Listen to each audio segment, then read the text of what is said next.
All right, guys, so today we're going to read The Battle of the Alamo by Amy Jane Leavitt, illustrated by Martin Bustamante. As we read it, I'm going to stop at certain places and we want to infer.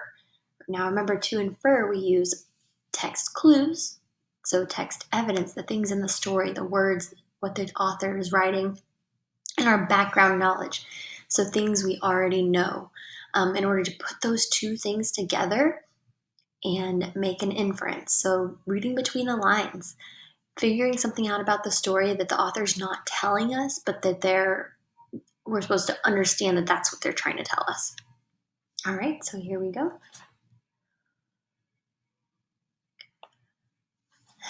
So this is a map first of Texas at the time where part of it is Texas and part of it is part of Mexico. All right, taking sides over Texas. It's December 9th, 1835. The streets of San Antonio, Texas are filled with excitement. After 4 days of battle, the Mexican leader, General Martin Perfecto de Cos, has surrendered.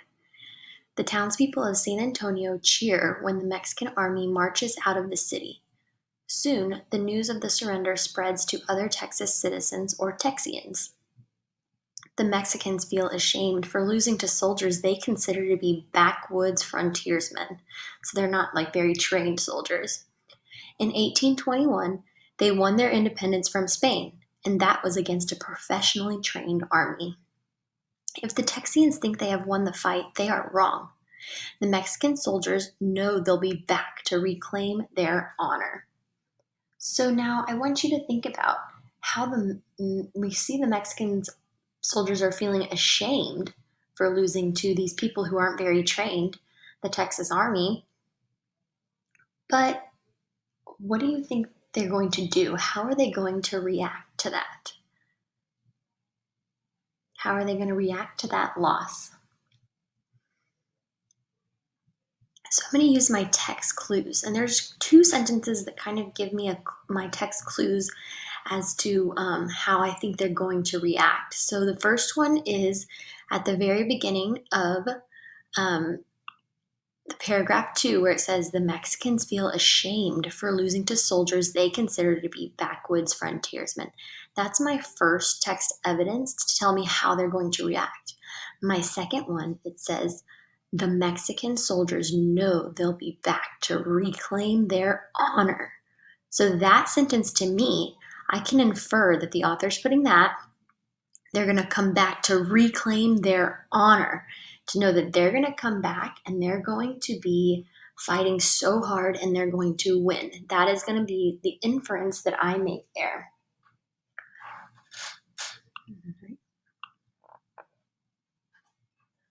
Across Mexico, many citizens wonder what the fighting is about.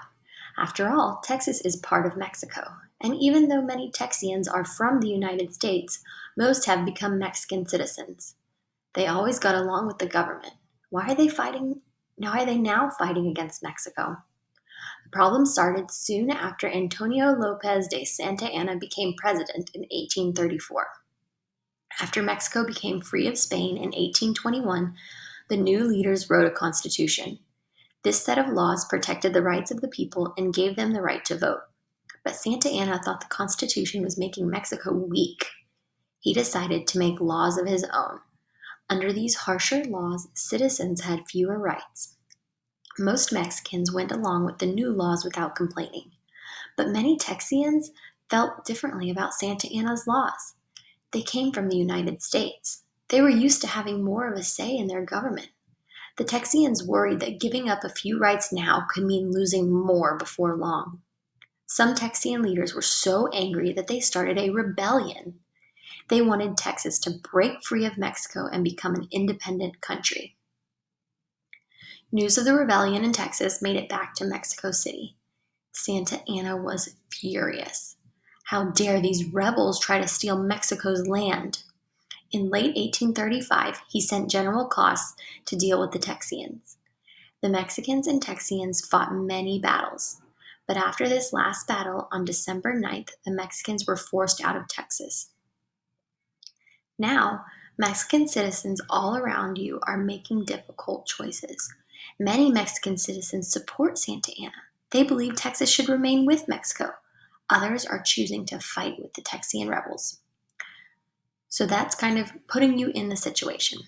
And you can see there's a picture there of Antonio Lopez de Santa Anna. He's the president of Mexico, fighting for Texas. So now you're going to pretend that you're in this situation. You were born in Louisiana. You came to San Antonio 10 years ago to buy land and became a Mexican citizen. You paid your taxes and obeyed the laws, but you no longer want to be a Mexican citizen. You think Santa Anna's strict laws are unfair, and you've joined with many other Texians in a fight for independence. Since General Cost was defeated, rumors have buzzed around town. Some claim Santa Anna is marching north with an army of thousands. Others say he won't come until spring. Just in case, you send your wife and children to Louisiana where they'll be safe. Nearly 150 men make up the garrison in San Antonio. Only a few men are trained soldiers. William Travis is one of the leaders. He shares command with Jim Bowie, who is one of your best friends. A few men have joined the garrison from the United States. The other day, famous frontiersman Davy Crockett led a group from Tennessee into town. Early in the morning on February 23rd, you are standing guard at San Fernando Church. Suddenly, you spot movement on the horizon. Hundreds of soldiers are marching from the south. The rumors were right. You yank the bell's rope. Santa Anna is coming, you yell. Townspeople dash through the streets. Many flee the town. Others rush into the Alamo. Church leaders called missionaries lived in the Alamo about 100 years ago. Some buildings in the Alamo don't have roofs, and the tall walls surrounding the buildings are crumbling, but it's still the safest place to go. Once inside the Alamo, you see Almiron Dickinson struggling with the cannons. Nearby, Travis is sending John Smith to the town of Gonzales to round up volunteers to help fight. You rush to Dickinson's side. Is your family safely inside, you ask? Yes, Susanna took baby Angelina into the sacristy, he says. The tiny sacristy is near the chapel. It's probably the safest place in the Alamo. As you work on the cannons, more residents make their way into the Alamo. Some men lead cows into the back pen. Others cart corn into storage rooms. We could be locked up here for weeks, you mutter to yourself. I'm glad we'll have plenty of food to eat. Suddenly, you hear a child's cry for help. You peek through a small window. 8-year-old Enrique Esparza is standing below you. The Alamo's front gates have already been locked and he can't get in. You lift him through the window. Gracias, he shouts as he races to find his father, Gregorio, one of the volunteer fighters. Just then, William Travis approaches the cannons. Santa Anna is here, he cries, pointing to the San Fernando church. The Mexicans have raised a red flag from the bell tower. When Travis sees it, he scowls. Ha! Santa Anna wants us to surrender, but we're not giving up. He pounds his fist on a cannon. Fire it, he orders. We'll never surrender to that tyrant.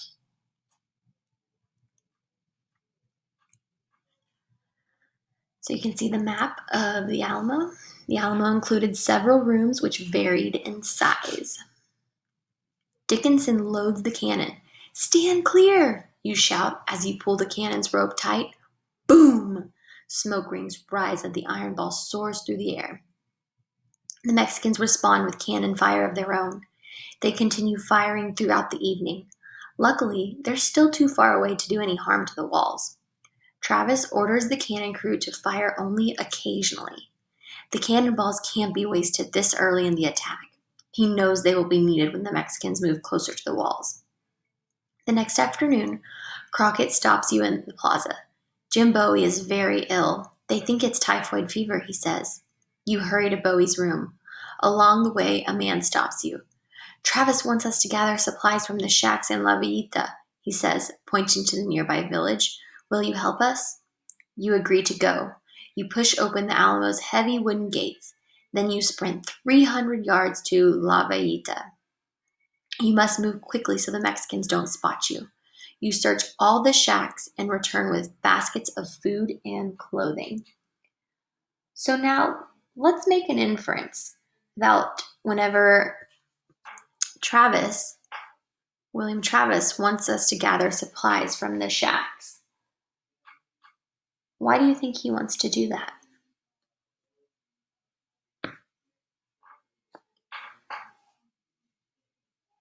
So we can make some inferences about why he wants to do that, but we need to find our text clues. So when they need help and they need to gather supplies, you have to return with baskets of food, clothing, and blankets. So this, as part of my text evidence, you return with baskets of food, clothing, and blankets, as well as his wanting to gather supplies. I can infer that they were running low on supplies because they were worried. They thought they would have enough supplies on the previous page, but now we can infer that they're worried about running out of supplies based on these text evidence and my background knowledge. That night, the Mexicans continue shooting cannonballs at the walls. It seems like the explosions are getting louder and louder. What can you think? Why do you think that make an inference about why the cannonball explosions are getting louder and louder?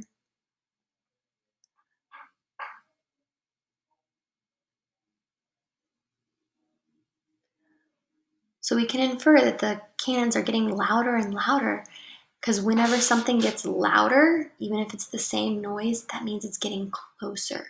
So we can infer using our background knowledge that the author is telling us the cannons and the army are getting closer because they're getting louder and louder. So we use that text clues and our background knowledge to infer that the army is getting closer and closer.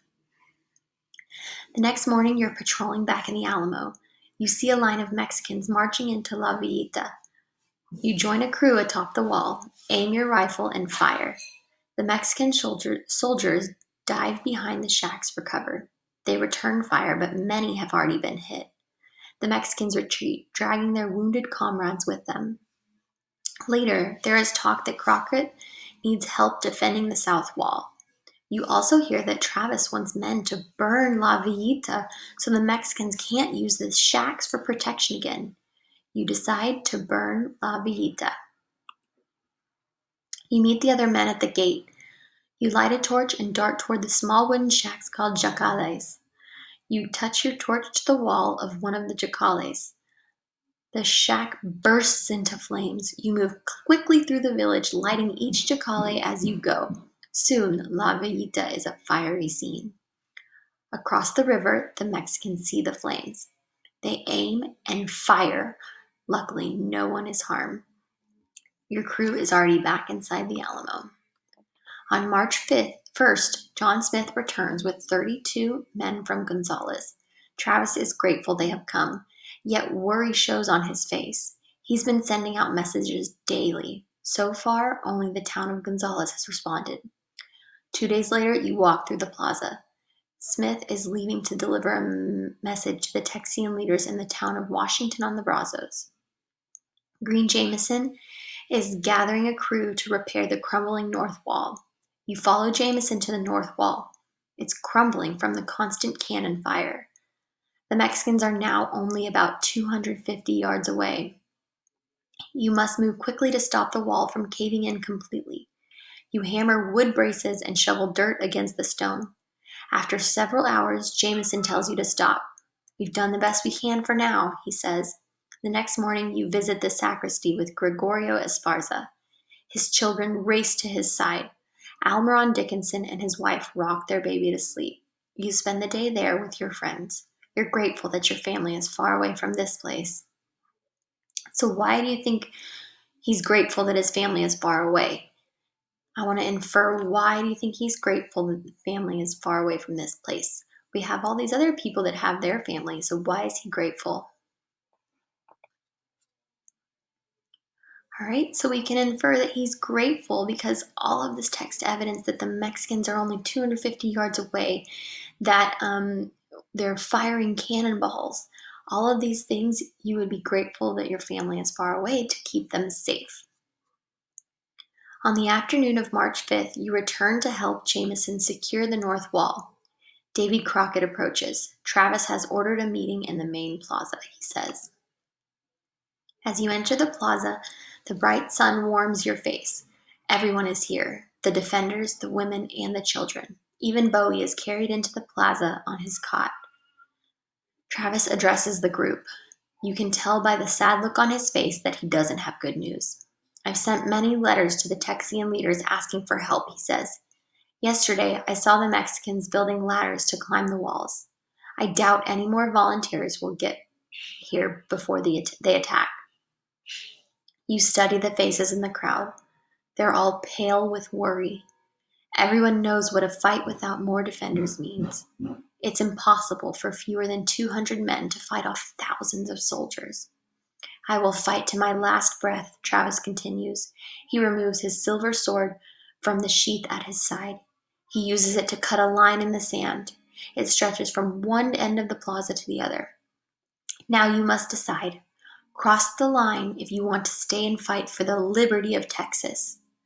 Davy Crockett, Almiron Dickinson, and Gregorio Esparza step across the line. Even Bowie is carried across the line on his cot. Within minutes, all have crossed the line except for you and a Frenchman named Louis Rose. I can't stay and die here, Rose says. This is not my war to fight. And you can see in the picture caption, legend says Travis drew a line in the sand with his sword at the final meeting at the Alamo. You think of your own wife and children. You don't want to die, leaving them all alone. What would they do without you? Yet your friends will need all the help they can get. You're sad at the thought of leaving your friends, but you must do what's best for your family. I'm sorry, but I must leave too, you say. You glance at the men around you. No one frowns upon you. They respect your decision. Travis thanks you for your service. Crockett and Bowie wish you luck. As you prepare to leave that night, you look back one last time across the Alamo. Davy Crockett and his men are guarding the south wall. William Travis and Almiron Dickinson work on the cannons. Candlelight glows from Jim Bowie's room as he struggles to stay alive one more night. You hear the women in the sacristy softly talking. You believe this is the last time you'll see your friends alive. With this image burned in your memory, you climb over the tall stone wall and race into the darkness. You make it past the Mexican batteries without being detected. As you run northward to freedom, you know you've made it. You will see your family again. Remember the Alamo. By dawn on March 6th, the Battle of the Alamo was over. The Mexicans won. As he promised, Santa Anna did not take any prisoners. Every Texian defender inside the Alamo died in the battle. All of the women and the children in the Alamo were allowed to leave. The Mexicans tore down the Texian flag. The Mexican red, white, and green battle flag was put up in its place. Santa Anna wanted to make sure every defender was dead, especially the leaders. He demanded to see the bodies of William Travis, Jim Bowie, and Davy Crockett. The Mexican soldiers searched the defenders' bodies for weapons and valuables. Then they heaped the bodies into a pile and burned them. Texians weren't the only ones to die that day. Hundreds of Mexican soldiers and officers lost respect for Santa Anna because of his decision to charge the Alamo before the larger cannons arrived. Santa Anna ordered Alamo survivor Susanna Dickinson to carry a warning to Texian leader Sam Houston. If the other rebels did not surrender, they would share the same fate as their Alamo friends. Susanna walked 70 miles east to Gonzales, carrying her daughter Angelina. When she arrived, she gave Houston the message. She also told him what she witnessed at the Alamo. Houston ordered everyone to leave Gonzales. Then he burned the town and marched his army east towards San Jacinto. On April 21st, Santa Anna and his men were resting near San Jacinto. Houston attacked and caught Santa Anna by surprise. As Houston's army charged, they shouted the battle cry, "Remember the Alamo!" The battle was over in 18 minutes. This time, the Texians won. So there's Susanna Dickinson, and this picture caption says, on April 21st, 1836, Texians battled Mexico soldiers at the Battle of San Jacinto.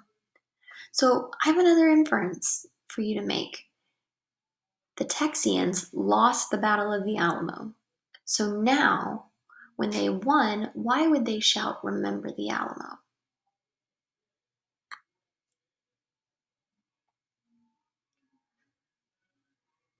Santa Anna was caught during the battle and he became Houston's prisoner. The Mexican leader begged for his life. Houston let him live, but not without a price. Santa Anna would have to order his armies back to Mexico and stay out of Texas forever. Santa Anna agreed. Texas was finally free. The Republic of Texas remained its own country until 1845. That year, the Texian leaders decided to join the United States. Texas became the 28th state. To this day, the people of Texas still remember the brave defenders of the Alamo. In fact, on the back of the state's seal is a sketch of the old mission's chapel. Above it is written Houston's battle cry from San Jacinto: "Remember the Alamo." All right.